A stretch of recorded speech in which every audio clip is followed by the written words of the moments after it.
পৃথিবীর বিভিন্ন প্রান্তে এমন কিছু আদিম জনগোষ্ঠী এখনও টিকে আছে যারা হাজার বছরের পুরনো জীবনযাপন পদ্ধতি অনুসরণ করে চলে। তারা সভ্যতার প্রচলিত গতিপথে না হেঁটে বরং প্রকৃতির সাথে তাল মিলিয়ে নিজেদের অস্তিত্ব টিকিয়ে রাখে। তেমনই এক রহস্যময় এবং বিলুপ্তপ্রায় আদিম গোষ্ঠী হল তানজানিয়ার হাডজা উপজাতি। তাদের জীবনধারা, সংস্কৃতি, ইতিহাস এবং বর্তমান সংকটগুলোর পুঙ্খানুপুঙ্খ বিশ্লেষণ এই প্রতিবেদনের মূল লক্ষ্য।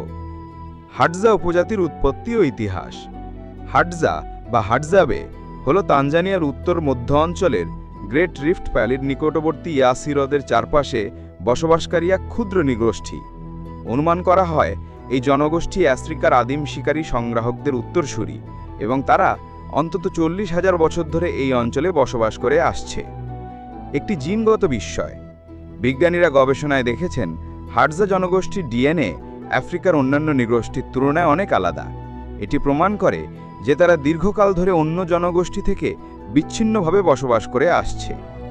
হাডজা ভাষা আফ্রিকার ক্লিক ভাষাগুলোর অন্তর্ভুক্ত। এটি অন্য কোনো ভাষার সাথে সম্পূর্ণভাবে সম্পর্কহীন আর ট্রু ল্যাঙ্গুয়েজ আইসোলেট। এই ভাষায় ব্যবহৃত ক্লিক শব্দ, ঠোঁটের শব্দ এবং ফুসফুস থেকে নিঃসৃত স্বরের জটিলতা ভাষাবিজ্ঞানীদের জন্য বিস্ময়ের বিষয়। হাডজা জনগোষ্ঠী একেবারে শিকারে নির্ভরশীল এবং ঘর সংসারহীন নোমাডিক। তারা কোনো চাষাবাদ করে না, পশুপালন করে না, এমনকি জমির মালিকানাও স্বীকার করে না। প্রকৃতি তাদের জন্য সব কিছু। পুরুষেরা মূলত ধনুক ও তীর নিয়ে শিকারে যায়। তারা বুনো পশু, পাখি এবং বানরের শিকার করে। মহিলারা মূলত ফলমূল, গাছের শেকড়, মধু সংগ্রহ করে। হাডজা পুরুষরা মধু পেতে গাছে উঠে মৌমাছির ছাঁচ দেখে বুঝে নেয় কোথায় মধু আছে। হাডজা সমাজে কোনো নির্দিষ্ট নেতা নেই। প্রত্যেকটি দল 20 থেকে 30টি জনের গোষ্ঠীতে বিভক্ত থাকে। সমাজে সম্পত্তির ধারণা নেই।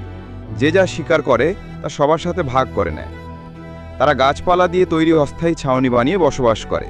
যখন একটি এলাকার সম্পদ ফুরিয়ে আসে তখন তারা দল বেঁধে নতুন জায়গায় চলে যায়।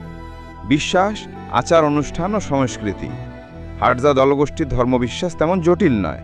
তারা প্রকৃতি এবং পূর্বপুরুষদের পূজা করে। তাদের মধ্যে কোনো ধর্মীয় ধর্মগ্রন্থ নেই, মন্দির নেই, পুরোহিত নেই।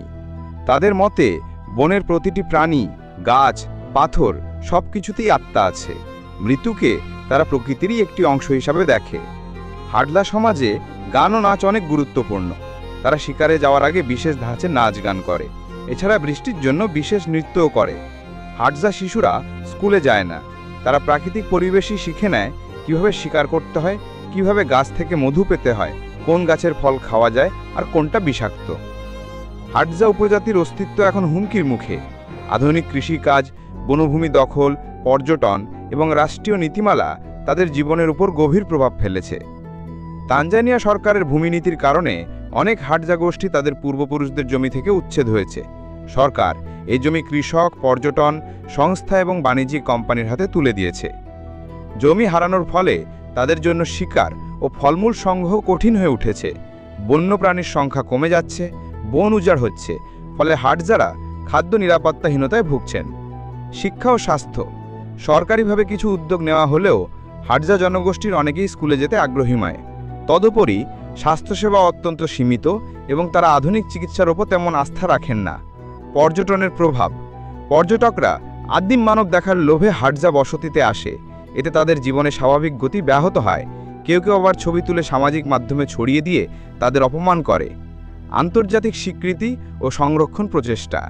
বিশ্বজুড়ে কিছু এনজিও ও মানবাধিকার সংগঠন হাডজা জনগোষ্ঠীর জীবনধারা সংরক্ষণের জন্য কাজ করছে। তারা হাডজা ভাষা রক্ষা, ভূমি অধিকারের স্বীকৃতি ও সংস্কৃতি সংরক্ষণের জন্য বিভিন্ন প্রকল্প গ্রহণ করেছে। জাতিসংঘের স্বীকৃতি। জাতিসংঘ তাদের ইন্ডিজিনাস পিপলস বা আদিবাসী জনগণের মধ্যে অন্তর্ভুক্ত করেছে। তাদের প্রাকৃতিক জীবনধারাকে সাস্টেইনেবল লাইফস্টাইল হিসেবে স্বীকৃতি দিয়েছে। বিশ্বের অনেক বিশ্ববিদ্যালয়, ভাষাবিজ্ঞানী ও নৃতত্ত্ববিদ হাডজা জনগোষ্ঠীর ওপর গবেষণা করছেন, কারণ তারা মানব সভ্যতার বিবর্তনের এক জীবন্ত নিদর্শন। ভবিষ্যৎ অনিশ্চয়তা ও করণীয়। হাডজা উপজাতির সামনে এখন 3টি সম্ভাব্য পথ। 1. ধীরে ধীরে আধুনিক সমাজে মিশে যাওয়া।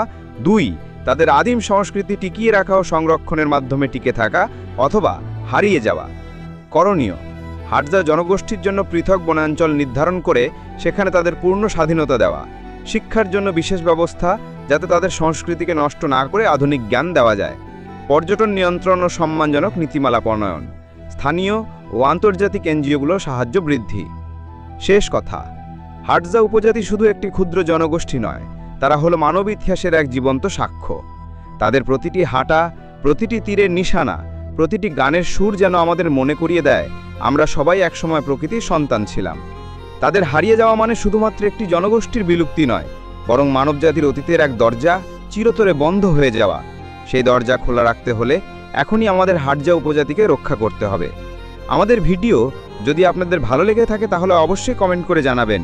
এই ধরনের আরও ইনফরমেটিভ ভিডিও পেতে চ্যানেলটিকে সাবস্ক্রাইব করে পাশে থাকবেন। ধন্যবাদ।